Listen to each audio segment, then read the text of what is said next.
Hello everyone, welcome again to this channel, and in this video I'm going to share with you an interview experience of a family of 5 members who were given a yellow paper when they attended the visa interview because of one of the family member who was put on sputum test because of suspicion of tuberculosis when they went for their medicals, as it was seen from the chest x-ray which was done on them.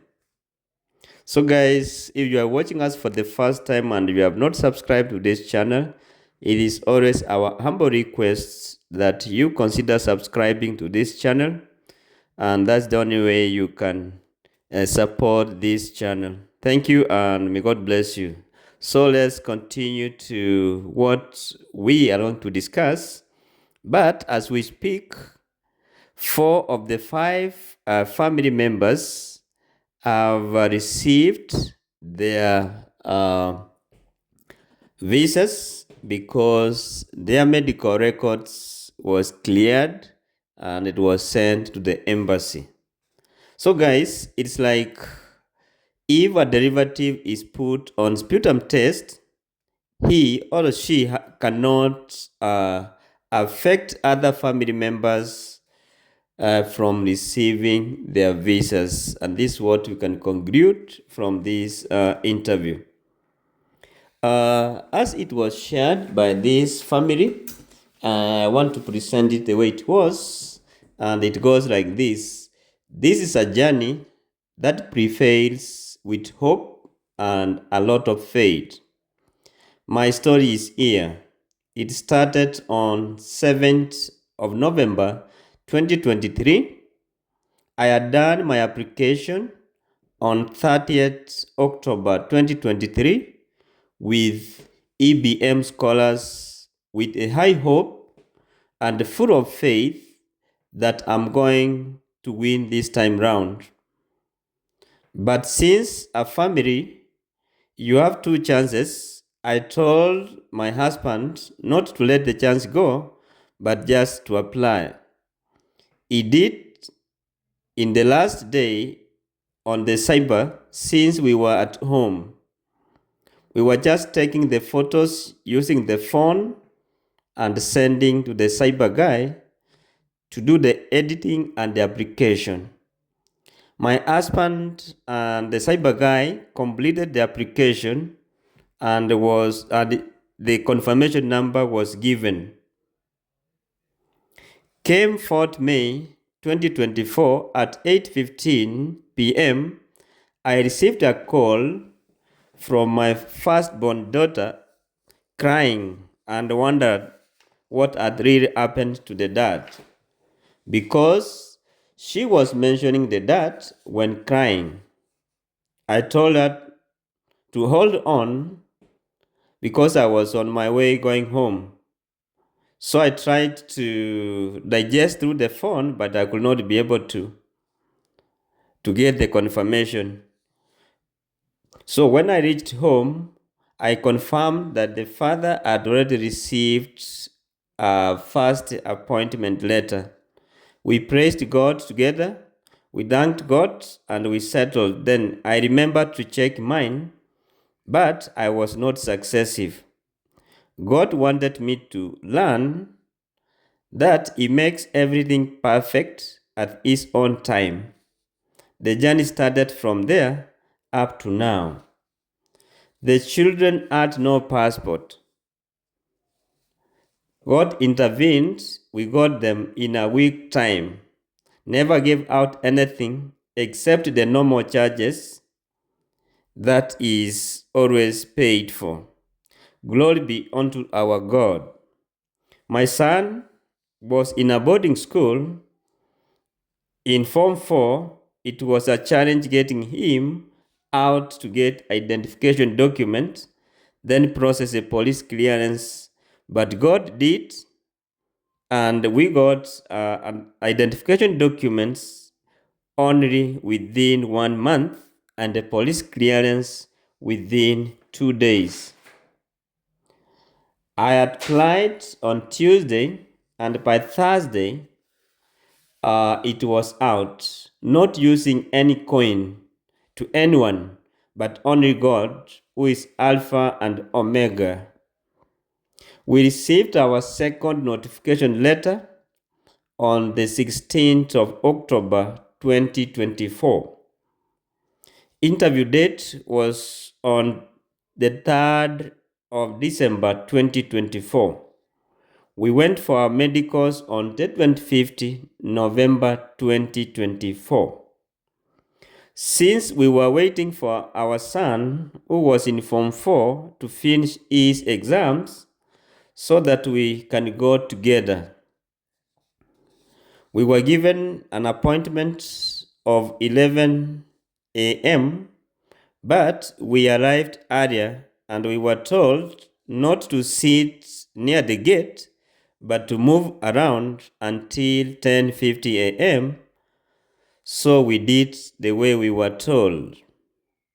We came back at 10:50 a.m., where we queued and went through the normal checkups, and we entered the waiting hall. We were called for updates of the day and the signing of the form before proceeding to other stages of the medical examination. Everything went smooth until we reached the doctors. The doctor called my husband and informed him that the chest x-ray of the son had a mark and they have to do more tests to clear the doubt of tuberculosis, DP. He was subjected to sputum test. I was down a bit, but I remembered God's word that says, "Do not be anxious in anything, but everything with thanksgiving, present your request to God."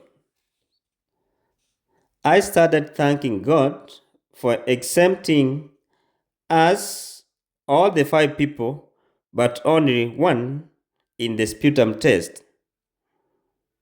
He is God mighty in the battle. Came 3rd December 2024, the day for our interview. We woke up at 2 a.m. Remember, it was raining dogs and cats. We prepared ourselves. We prayed and went out of the house at 4 a.m. We used Uber, which we arrived at the embassy at 5 a.m. We found people at the gate. We chatted there until 6 a.m. when the gate was opened. We went through the normal checkups. Then we queued again inside and went through a process of being given a token number. And actually, we were given token number 314. I can't remember this token number. We were told to arrange our papers or our documents in an order as per the guidelines that were provided.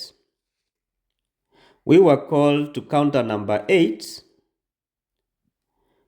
where we did our biometric of all of us, and we were told to go and pay the interview fee.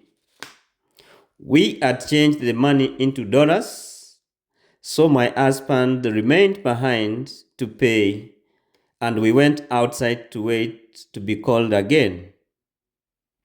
After a few minutes, we were called. Our token number was called, and we went to counter number 7. Consular officer, "Hi, how are you?" We answered. Consular officer, "Can you introduce your family?" He did introduce us. Consular officer, "When were you married?" We answered.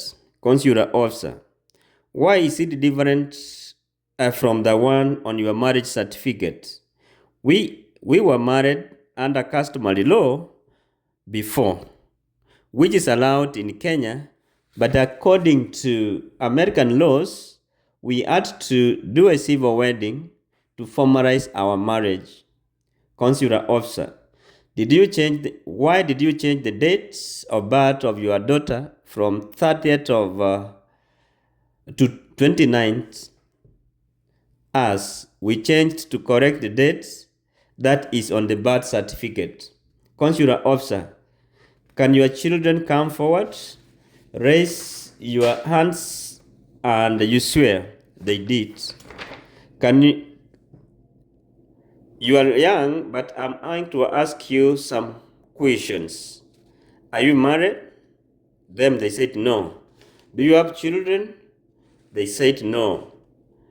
Do you intend to get married before moving to the United States? They said no. Consular officer, no one among you who has lived outside Kenya. My husband studied in India, and we had obtained a police clearance from the Indian embassy. He answered, I lived outside for 4 years, studying my degree from this and this year. Then she said, thank you. Since your medical report has not arrived, I give you this, then we shall call you later when we have received your medical report. Then she gave us a yellow paper and put an X on the medical side. We went home disappointed, tired, and sleepy. But we pulled ourselves together and we remembered to call IOM. They promised to follow up from the doctors. The following day, they wrote an email asking me to go and sign a consent letter or a consent form, which I had not signed. I went there on 5th December, signed, and they promised to send the report to the embassy on that day. Since then, up to now, we have been patiently waiting for the call, trusting God for is faithful until we received a DHL message telling us to go and correct our passports. So that is our case, guys. We received 4 out of 5 passports. So we are waiting for the 5th one when my son will be cleared from the sputum test. Thank you guys for your prayers, and see you in our next video from us.